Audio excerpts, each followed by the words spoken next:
بھلایا تو ہم نے نبی علیہ السلام کی سنتوں کو ہے، ان کے سنتوں کا ہم نے جنازہ نکال دیا ہے، ہم نے ان کی کسی سنت پر عمل تو کرنا درکنار، ہم نے سنت کو حقیر سمجھنا شروع کر دیا ہے۔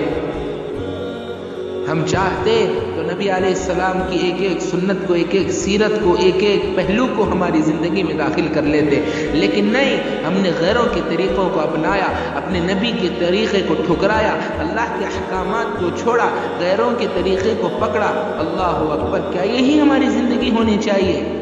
کہ اللہ ہم سے سوال نہیں کرے گا؟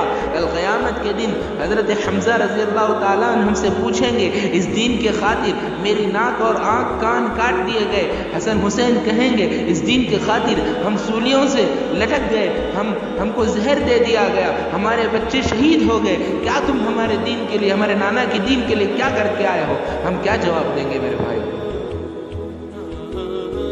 ہمارے پاس کوئی جواب ہوگا اس وقت؟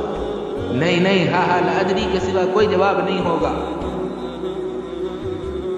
ارے ہم نبی علیہ السلام کی قربانیوں کو تو یاد کر لیا کرتے، نہ ہم نبی کے احد میں ٹوٹے دانت دیکھے، نہ طائف میں بکھرا خون دیکھا، نہ نبی علیہ السلام کی دونوں بیٹیوں کی اس دین کی خاطر طلاق کو دیکھا۔ ہم نے دیکھا ہے کہ صرف عیش اور آرام کو دیکھا۔